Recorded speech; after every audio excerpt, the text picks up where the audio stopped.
Hello दोस्तों, नमस्कार। GS with flame के यूट्यूब चैनल में आप सभी का स्वागत है। तो विज्ञान और प्रौद्योगिकी के एक नई क्लास में आप सभी का स्वागत है। तो चलिए, हम कंप्यूटर सेगमेंट पढ़ रहे थे विज्ञान और प्रौद्योगिकी में। तो आइए, कल एक क्लास किया था हमने, आज दूसरी क्लास है उसकी, तो वहाँ से स्टार्ट करेंगे। तो सबसे पहले देखेंगे कि एक एक्सेल वर्कबुक संग्रह है वर्कशीट का। डाटाबेस का उदाहरण नहीं है तो MS एक्सेस, ओरेकल और PL SQL ये जो है हमारे डाटाबेस का उदाहरण नहीं है। वही कंप्यूटर आंकड़ों की त्रुटियाँ प्रदर्शित करता है बग। सूचना प्रौद्योगिकी पारिभाषिकी नहीं है पिनाका। ICTC में C का अर्थ क्या है तो संचार है, इसे आप लोग याद रखेंगे। मैन का अर्थ क्या है तो मेट्रोपॉलिटन एरिया है। जी हाँ, आप लोग इसे जानते होंगे, लैन मैन वैन, जैसे कि जो कि local area network, metropolitan area network, wide area network, ये सब चीज़ें हैं। एक्सेल का प्रयोग होता है प्रदत्त विश्लेषण के लिए। कंप्यूटर मेमोरी का मापन किया जाता है बाइट्स में। एक वेब ब्राउज़र है मोजिला, तो इसे आप लोग याद रखेंगे। मॉड्यूलेशन और डिमॉड्यूलेशन का कार्य करता है मॉडेम। भारत का पहला शैक्षिक संस्थान जिसके पास सुपर कंप्यूटर तो IIT कानपुर के पास है।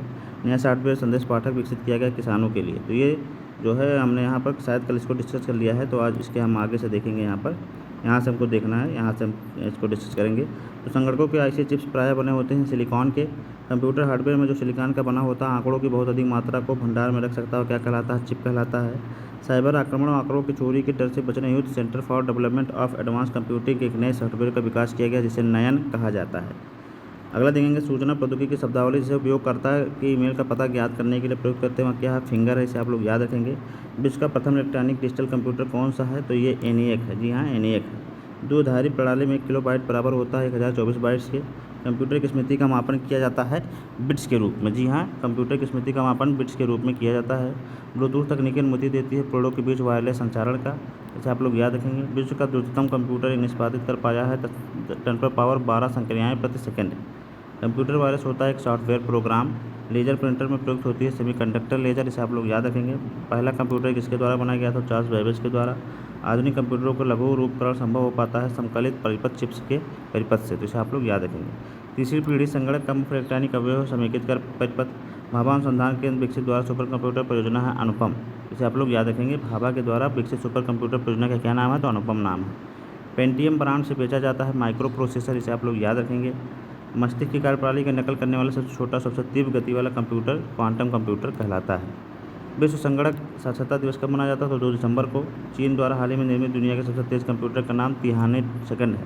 वर्तमान में विश्व का सबसे तेज़ कंप्यूटर USA का फ्रंटियर है, इसे आप लोग याद रखेंगे। ड्रैगन फ्लाई एक मशीन का नाम है जो खींच कर निकलती है पेयजल के लिए वायु से आर्द्रता को। कंप्यूटर में प्रयुक्त माउस की बॉडी लगभग 40 वर्ष पूर्व बनाई गई थी, उस समय यह लकड़ी की बनी थी, इसे आप लोग याद रखेंगे। डगलस एंजलबर्ट के द्वारा बनाया गया था।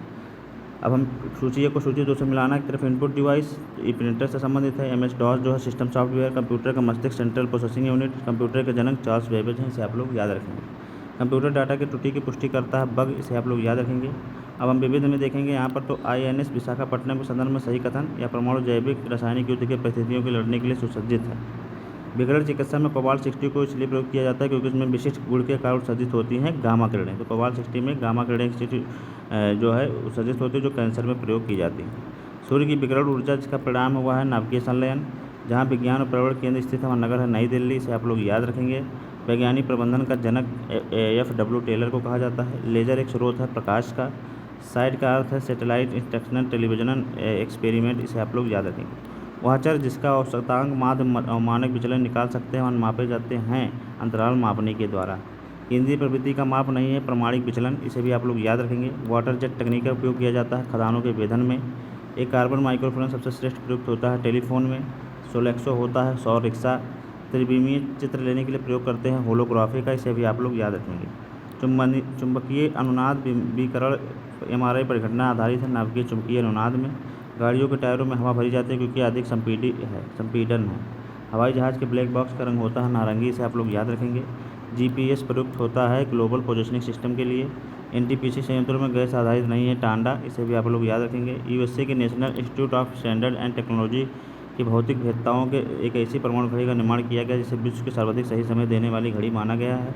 यह आधारित है एल्युमिनियम के परमाणु पर। भारत द्वारा अंटार्कटिका में निर्मित शोध स्टेशन कहलाता है भारती।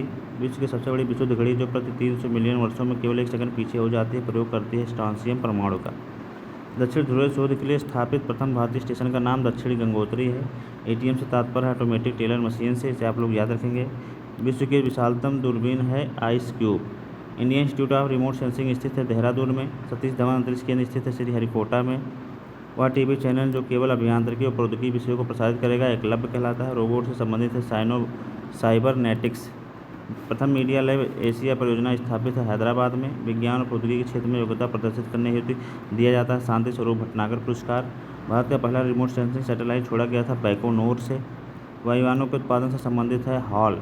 आइंस्टीन को नोबेल पुरस्कार से सम्मानित किया गया था प्रकाश विद्युत प्रभाव के लिए।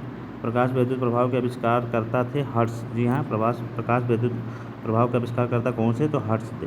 ब्लैक होल के सिद्धांत को किसने प्रतिपादित किया था? तो एस चंद्रशेखर ने प्रतिपादित किया था। विलियम रॉन्टजन ने आविष्कार किया था एक्सरे मशीन का। भारत में अणु बम के विकास से संबंधित है राजा रमन्ना। दूरबीन का आविष्कार किसने किया था? गैलीलियो ने। गैस की खोज डेमलर ने की थी। नवीन सापेक्षता सिद्धांत प्रतिपादित किसने किया? जेबी नार्लिकर ने किया था। और ऊष्मीय आयन सिद्धांत का महत्वपूर्ण देन है एम.एन. साहा की। अगला देखेंगे कार्बन नैनो ट्यूब्स की बनाई थी आईजीमान ने। नोबेल पुरस्कार विजेता वैज्ञानिक नहीं है जगदीश चंद्र बसु।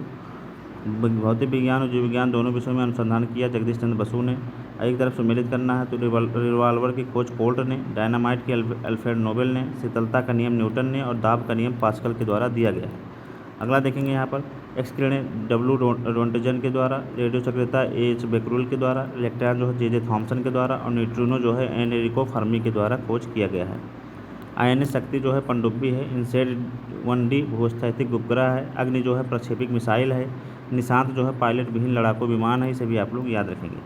अल्फ्रेड नोबेल जो है डायनामाइट का आविष्कार। अलेक्जेंडर फ्लेमिंग पेनिसिलिन का। चार्ल्स डार्विन विकास का सिद्धांत। मैडम क्यूरी रेडियम का पृथक्करण का उन्होंने आविष्कार किया है। इसरो की बात करेंगे तो बेंगलुरु में इसका है। IUCA का पुणे में है। IUAC का नई दिल्ली में है। और BSSC का तिरुवनंतपुरम में है। इसे आप लोग याद रखेंगे।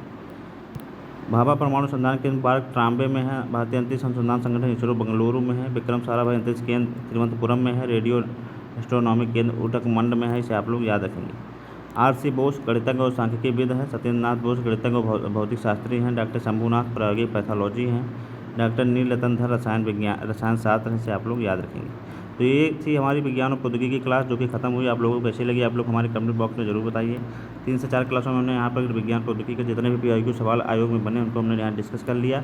और ये बहुत इंपॉर्टेंट है आपके एग्जाम के दृष्टिकोण से। 1-2 क्वेश्चन 3 क्वेश्चन यहाँ से 100% बनना ही बनना है। तो आप लोग हमारे प्लेलिस्ट में जाके यहाँ से सारी क्लास को देख सकते हैं। अब हम शुरुआत करेंगे भारतीय पॉलिटी का अगले सेगमेंट में। और आप लोग या कमेंट बॉक्स में बताइए कि कौन सा क्लास स्टार्ट करना है। बाकी हमने इतिहास, भूगोल और पर्यावरण आदि की क्लासेज जो हैं, प्राचीन इतिहास, आधुनिक इतिहास, मॉडर्न आधुनिक इतिहास और मिडेवल इतिहास, मध्यकालीन इतिहास, उनको हमने चर्चा कर लिया है। भारतीय इतिहास, भारतीय भूगोल, विश्व भूगोल का भी चर्चा हमने कर लिया है। अब हमारी पॉलिटी का सेगमेंट जो बड़ा सेगमेंट है वहाँ से बचा है वो उसको हम वही शुरुआत करेंगे। तो कल से हम पॉलिटी शुरुआत करेंगे। तो आप लोग हमारी क्लास में बने रहिए। क्लास अच्छी लगे तो अपने दोस्तों में शेयर करिए। फिर मिलेंगे एक नए कंटेंट में। तब तक पढ़ते रहिए, स्वस्थ रहिए। नमस्कार, जय हिंद।